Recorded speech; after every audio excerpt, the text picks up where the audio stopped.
All right. Hey, everyone, and welcome back to the Tech Unplugged podcast Kubernetes series. Yeah, welcome back. So are you ready to dive deep, get kind of technical here with all things Kubernetes? I am. I'm really excited about this one. It's a big topic, Oh, obviously. yeah, definitely. Lots to unpack. Yeah, Kubernetes. It's like it's everywhere you turn these days, right? Absolutely. You hear it, you see it. It's kind of become the de facto standard for container orchestration. Right, right. So I guess for folks out there, maybe who are, maybe they're new to this, maybe they've heard the term, but they don't really know like what it is. Could we just take a step back and like define Kubernetes? Yeah, absolutely. So Kubernetes, people often call it K8s for I knew short. that. Okay, I was wondering. Yeah, just count the letters there. It's an open source platform, and at its heart, it's really about automating the deployment, the scaling, and the management of containerized applications. Okay, so we're talking about containers here. What's so important about containers, and why is Kubernetes like the answer to all of their like orchestration needs? So containers themselves have revolutionized software development, right? They package your applications and all their dependencies, libraries, configuration files, everything they need to run into these portable units. Hmm. And that's fantastic for consistency and portability. But then you have the problem of, well, what if I have hundreds of containers, thousands of containers running across a whole bunch of machines? Yeah, how do you keep track of all that? That's the problem. So that's where Kubernetes comes in. Okay, so it's for managing all those containers at a big scale. Exactly. So it manages them at scale. It provides a way to deploy them, scale them, update them, make sure they're running, all that good stuff. So it's like taking away the manual work of managing each individual container. Right. Precisely. In the old days, if you wanted to deploy an application, you'd have to manually configure servers, install dependencies, configure networking, all that stuff. Oh, that sounds like a nightmare. It was. Kubernetes takes care of all that for you. So you mentioned declarative configurations. Yes, that's a key concept. Hmm. Instead of telling Kubernetes how to do something step by step, you declare the desired state of your application. Okay, so it's like, this is what I want it to look like in the end, and Kubernetes figures out how to get it there. You got it. So you say, I want 3 instances of this application running. I want them to be using this version of the code. I want them to be exposed on these ports, and Kubernetes makes it happen. Interesting. Okay, so we talked about containers and kind of like big picture Kubernetes. I keep hearing about like the flexibility and portability of Kubernetes. Is that part of why it's so popular? Yeah, absolutely. So one of the big benefits is this abstraction layer that Kubernetes provides. It shields your application from the underlying infrastructure. So it doesn't matter if you're on like your own servers or in the cloud. Exactly. You can deploy your applications on premises, in the cloud. You can even mix and match what they call hybrid cloud, and Kubernetes works the same way. Wow, that's really flexible. Yeah, it makes it super portable. Okay.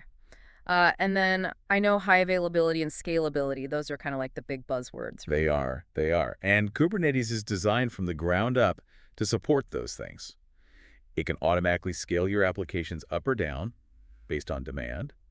And if a part of your application fails, Kubernetes can automatically restart it or move it to a healthy node. So you're covered, basically, if something goes wrong. Yeah, it tries to keep things running smoothly no matter what. That's amazing. Okay, and with all these applications and containers running, monitoring and logging, that's got to be super important. You can't have all this complexity without knowing what's going on. Yeah. So yes, monitoring and logging are crucial for understanding the health of your applications, for troubleshooting problems, and for just generally making sure things are running the way they should be. So what are some of the tools people use for that? Well, Kubernetes integrates with a whole bunch of popular tools like Prometheus and Grafana for monitoring and alerting, Elasticsearch, and Fluent for log aggregation. Okay, so there's a lot of choices there. Yep. You can choose the tools that best fit your needs and your workflow. Got it. And what are like some of the biggest misconceptions people have about Kubernetes? Like when they first hear about it, what are some things they get wrong? Sometimes people think Kubernetes is only for these massive, like Google scale applications. Right? Like, if I'm not Google, I don't need Kubernetes. Yeah, exactly. But that's not true at all. The benefits of Kubernetes, like automation, consistency, resource management, those can be valuable even for smaller deployments. Okay, so size doesn't really matter. Not really, no. Hmm. And another misconception is that it's just way too complex, like it's this huge learning curve. It does seem kind of intimidating, I have to admit. It can be, yeah. Yeah. But There are lots of resources available to help you learn, and the payoff, the benefits you get from using Kubernetes can be huge. Okay, so it's worth the effort. Definitely. All right, so it sounds like Kubernetes has really become the standard for container orchestration, especially for folks who are building cloud-native applications. Yeah, I think it's safe to say that it's changed the way we develop and deploy software. So we've kind of covered the what and the why of Kubernetes. Let's dive into some of the core building blocks, the nuts and bolts. Let's get into the details. All right. So first up, we see Kubernetes YAML manifest files. What are those? Okay, so YAML manifest files, they're basically text files, Okay. and they use a specific format called YAML, which stands for YAML Ain't Markup Language, kind of a recursive acronym there. Ah, okay. I've seen that before. Yeah, and you use these files to define and configure all of your Kubernetes resources. So it's like you write down what you want your application to look like, how many instances, what containers to use, what ports to expose, all that stuff. And Kubernetes reads that file and makes it happen. So it's like a blueprint for your application. Yeah, that's a good way to think about it. Okay, cool. So you mentioned there's a specific structure to these YAML files. What are some of the key parts? Right, so there's a few sections you'll see in almost every YAML file. There's the API version, which tells Kubernetes which version of the API you're using. There's the kind, which specifies the type of resource you're defining, like is it a pod, is it a deployment, is it a service, things like that. Okay, so different types of resources have different kinds. Exactly. And then there's metadata, which has information about the resource, like its name, maybe some labels, things like that. Okay, so it's like identifying the resource. Right. And then finally the spec, and this is where you actually define the specifications of the resource. So like for a pod, you would say what containers should be running inside it, what image to use, what ports to expose, stuff like that. Okay, so it's like the real meat of the configuration. Yeah, that's where the real details are. You had a simple pod manifest example earlier, right? Yeah. So like a really basic one might look something like this. ADA version.v1. So this is using the, kind of the core Kubernetes API version dot pod. So we're saying we want to create a pod.metadata, and then we'll give it a name, like name.mytech pod. And then in the spec, we define the containers. We'll say containers, and then we'll list the containers. And let's say we have one container. We'll give it a name, my container, and an image, and nginx.latest. So we're telling Kubernetes to use the latest version of the nginx image from a container registry. Okay, I think I'm starting to get the hang of this. It's pretty straightforward once you see a few examples. Right. So how do you actually get Kubernetes to use these YAML files? Like how do you tell it, hey, here's the blueprint, go build this? Right, so that's where the kubectl command line tool comes in. Okay, so we're getting into the commands now. Exactly. So kubectl, it's your primary way of interacting with your Kubernetes cluster. It's like your Swiss Army knife for all things Kubernetes. Okay, so it's like a command line interface for Kubernetes? Precisely. So to deploy a resource defined in a YAML file, you would use the command kubectl apply-f filename.yaml. And if you want to get rid of that resource, you would use kubectl delete-f filename.yaml. All right, so that's how you deploy and delete stuff. Yeah, and there are a ton of other commands you can use with kubectl. You can get information about your resources, you can scale them, you can update them, you can do pretty much anything you need to do with your cluster. So it's essential to learn kubectl. Oh yeah, absolutely. It's your go-to tool. Okay, and any best practices when it comes to YAML files just to keep things manageable? Yeah, so it's generally a good idea to break down your applications into multiple smaller files rather than having one giant file. Okay, so keep it organized. Keep it organized. Good. And use labels consistently. Labels are like tags that you can apply to resources. Right. And they're really helpful for selecting and managing groups of resources. Okay, so you can group stuff together. Yeah, and there are also some tools like Helm and Customize that can help you manage your YAML files more effectively, especially as they start to get more complex. Okay, so if things get really complicated, there are tools to help. Exactly. So you've mentioned kubectl a couple of times now. Can we talk about some of the basic things you can do with it, like with pods specifically? Yeah, definitely. So let's say you want to create a single pod, for testing or something like that. You can use the command kubectl pod create pod name image. Okay, so that's creating a pod directly from the command line. Right. And then you can list all the pods in your current namespace using kubectl get pods.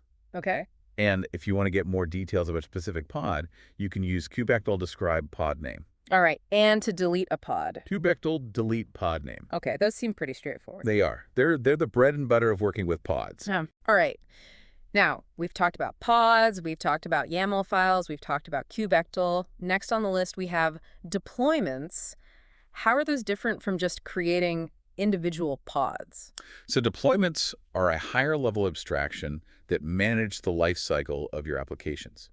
Think of them as like a blueprint for running your application, whereas a pod is just a single instance. Okay. So you use a deployment to specify how many replicas of your application you want running, and then Kubernetes takes care of making sure that that number of pods is always running, even if some of them fail. So it's like it ensures your application is always available. Precisely. And deployments also handle things like rolling updates and rollbacks. Oh, that's important. Yeah. So if you want to update your application to a new version, you can use deployment to do that in a controlled way with minimal downtime. And if something goes wrong, you can easily roll back to a previous version. That sounds way better than trying to update a bunch of individual pods manually. Yeah, much safer, much more reliable. All right, so what does a deployment YAML file look like? What are some key things you'd see in there? So typically, you'd have the APA version as apps v1, and the kind is deployment. In the metadata, you'd have the name of your deployment. And then in the spec, you'd define the replicas, which is the desired number of pods you want running.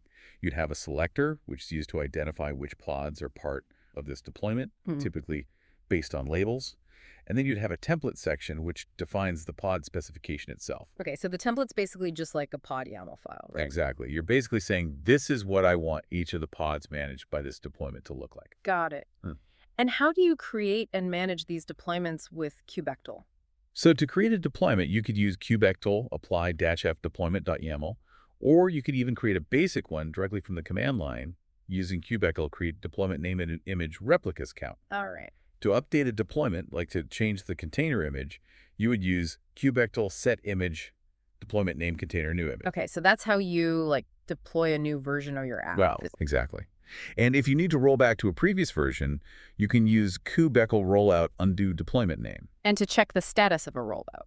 Kubectl rollout status deployment name. Okay, so lots of commands there for managing deployments. Yep, lots of power there. All right, next up we have services. What do those do? So services in Kubernetes, they provide a way to access a group of pods that are providing a particular function. Okay. So you might have a deployment that's running like 3 instances of your web server, and you want to be able to access those web servers from outside the cluster. Right. A service provides a stable IP address and port that you can use to access those pods.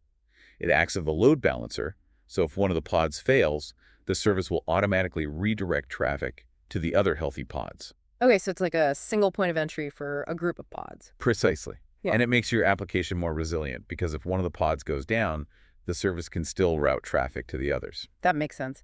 So how do you create and manage services?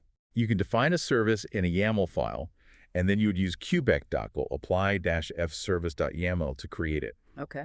Or you can quickly expose a deployment as a service using the command kubectl expose deployment name type cluster IP node port load balancer port target port.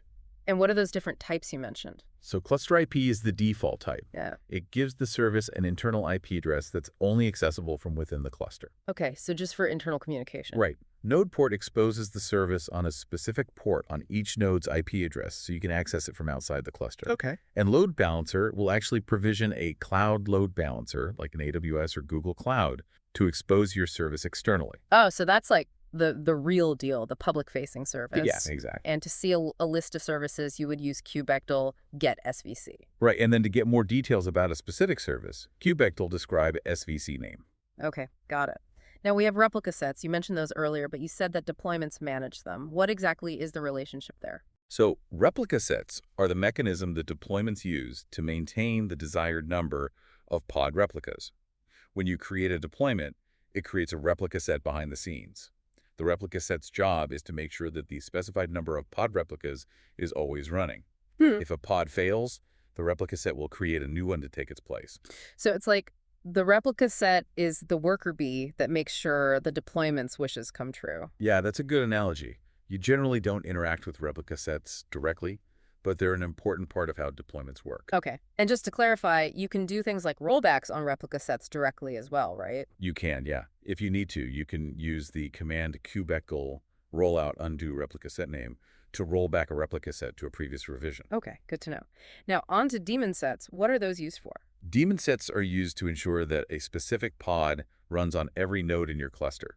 So it's different from a deployment where you might just want a certain number of replicas running across the cluster. Mm. With the daemon set, you're saying, I need this pod to be running on every single node no matter what. Okay, so why would you want to do that? What are some examples?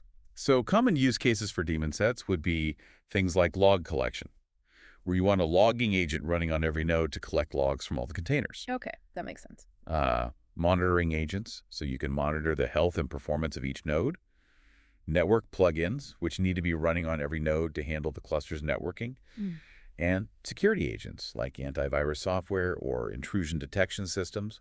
So if you need something running on every node, you use a daemon set. Exactly. And how do you create and manage them? You can define a daemon set in a YAML file, just like deployments and services. Mm. You'd use kubectl apply-f daemonset.yaml to create or update it. All right.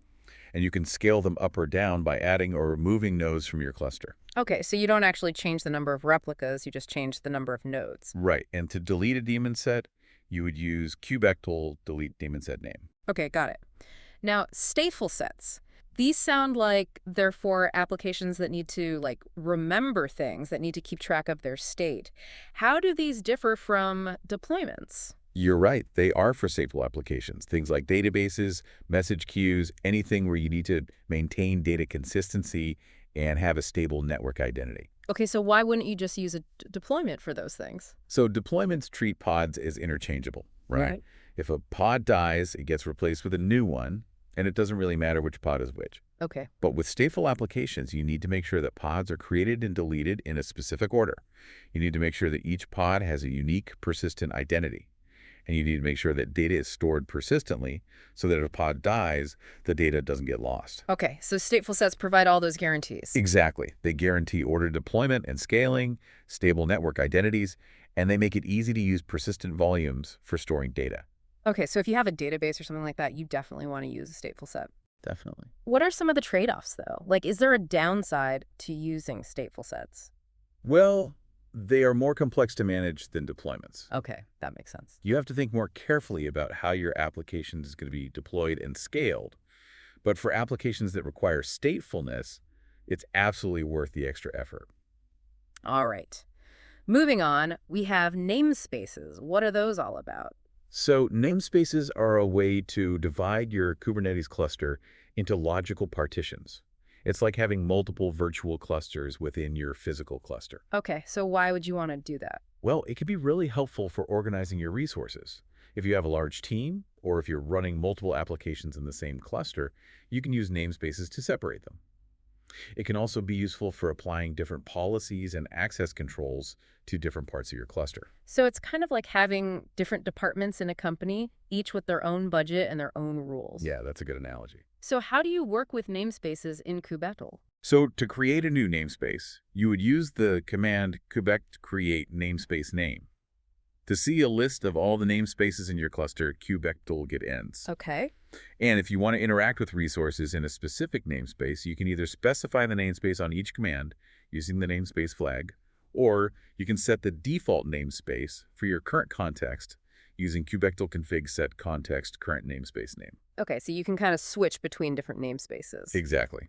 And you can also apply role-based access control policies at the namespace level, so you can control who has access to what resources in each namespace.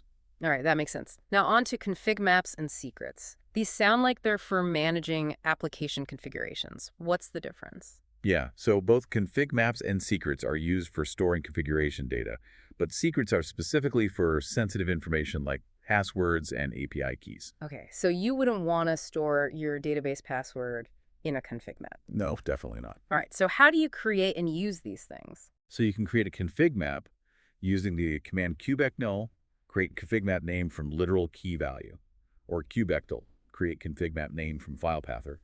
And you can create a secret using kubectl create secret generic name from literal key value. Okay, so different commands for different types. Right. And then you can access the data in a config map or secret from your pods either in environment variables or by mounting them as volumes. All right, so that's how you get the configuration data into your application. Exactly. And then to delete a config map or secret, you would just use kubectl delete CMName or kubectl delete secret name. Got it. Now we have horizontal pod autoscaling, or HPA. This sounds pretty cool. What is it? So HPA is a way to automatically scale the number of pod replicas in your application based on things like CPU utilization or memory consumption. Okay, so it can automatically scale up or down Yeah. based on demand. Exactly. You define a target CPU utilization, for example, and then Kubernetes will monitor your pods. And if the CPU utilization goes above your target, it will automatically spin up more pods to handle the load. That's pretty amazing. So it's like self-healing almost. Yeah, it helps keep your application running smoothly even when the load fluctuates. So how do you actually set it up? You could use the command kubectl autoscale deployment name mammonax APU%n. Okay, so you specify the minimum and maximum number of replicas and the target CPU utilization. Exactly. And then Kubernetes takes care of the rest. All right. Next up, we have Ingress. This is all about external access, right? Right. Ingress is how you manage external access to the services within your cluster. Okay. So if you have multiple services that you want to expose to the outside world, you can use an ingress to define routing rules based on host names and URL paths. So it's like a traffic cop for your cluster. Yeah, that's a good analogy. All right, so how does it work? So you define an ingress resource, which basically says, if a request comes in for this host name and this path, then send it to this service. And then you need an ingress controller, which is a separate component that actually implements those routing rules. Okay, so the Ingress resource is like the rule book, and the Ingress controller is the one who enforces the rules. Exactly. And there are several different ingress controllers available, like Jingress, Ingress, and Trafic. Okay. And the cool thing about Ingress is that it can provide features like SSL termination, load balancing, and request rewriting. Oh, so it's more than just routing traffic. Yeah, it can do a lot of cool stuff. To actually create an Ingress resource, you would define it in a YAML file, and then use kubectl apply -fingress.yaml. Right, and then to see a list of your Ingress resources, you would use kubectl get ingress. Okay, And to get more details about a specific ingress, kubectl describe ingress name. got it. Now let's talk about Core DNS. What's that all about? So Core DNS is the default DNS server that's used for service discovery within a Kubernetes cluster. Okay, DNS, that's like the phone book of the internet, right? Exactly. So when a pod in your cluster needs to talk to another service, it uses DNS to resolve the service name to an IP address. And Core DNS is responsible for maintaining those DNS records. Okay, so it's like the internal phone book for the cluster. Precisely. So when you create a service, Kubernetes automatically configures Core DNS to create a DNS record for it. Got it. So that's how services can find each other. Exactly. All right. Now, the Container Network Interface, or CNI, this is about networking, right? Yeah, the Container Network Interface is a standard for how container runtimes interact with network plugins. Okay, so what's a network plugin? A network plugin is basically a piece of software that provides networking for your pods. Kubernetes itself doesn't actually handle the networking. It delegates that to a CNI plugin. Okay, so there are different CNI plugins you can choose from. Right. There are a lot of popular ones out there like Calico, Flamel, and WeaveNet. Each one has its own pros and cons, and you can choose the one that best fits your needs. So CNI is the specification, and the plugin is the implementation. Exactly. Okay, that makes sense. Now let's talk about role-based access control, or RBAC. This sounds important for security. Yeah, RBAC is a crucial security feature in Kubernetes. It allows you to control who can do what in your cluster. Okay. So you can define roles and cluster roles, which are basically sets of permissions, and then you can bind those roles and cluster roles to users, groups, and service accounts. So like, I could create a role that allows developers to deploy applications, but not to delete them. Exactly. You get really granular with the permissions you grant. And you mentioned service accounts. What are those? So service accounts are basically identities for processes running in pods. When a pod needs to interact with the Kubernetes API, it uses a service account to authenticate. Okay, so it's like a user account for a pod. Yeah, that's a good way to think about it. Yeah. And you can also use RBAC to control what permission service accounts have. All right, so RBAC is all about controlling access to your cluster. Exactly. Next up, we have network policies. How do those work? So network policies are a way to control network traffic between pods. Oh. By default, all pods in a cluster can communicate with each other freely, but you can use network policies to restrict that communication. So it's like a firewall for your pods. Exactly. You can define rules that say which pods are allowed to talk to each other and on which ports. And that helps to improve security, right? Yeah, it can help to isolate different parts of your application and prevent unauthorized access. Okay, makes sense. Now, on to Kubeadm. What is that? Kubeadm is a tool for bootstrapping Kubernetes clusters. It makes it easier to set up a cluster from scratch, and it can also be used to add new nodes to an existing cluster. Okay, so it simplifies the setup process. Yeah, exactly. What are some things to watch out for when you're using Kubeadm join to add a new worker node? So some common issues you might run into are network connectivity problems, incorrect join tokens, problems with the container runtime, or issues with the kubelet service. So, like, if the worker node can't talk to the control plane, that's going to be a problem. Right. Or if the join token is invalid, the worker node won't be able to join the cluster. Okay, so lots of potential pitfalls there. Yeah, but Kubeadm is a really powerful tool, and it can save you a lot of time and effort when you're setting up a cluster. All right, now on to troubleshooting. This is a big one. What are some essential kubectl commands and things to look for when things go wrong? Okay, so the first command you'll probably want to use is kubectl get pods to see the status of your pods. If a pod is in a pending state, that means it hasn't been scheduled to a node yet. If it's in an error state, something went wrong during startup. And if it's in a crash loop backoff state, the container keeps starting and crashing. Okay, so different states can indicate different problems. Right. And then if you want to get more details about a specific pod, you can use kubectl describe pod name.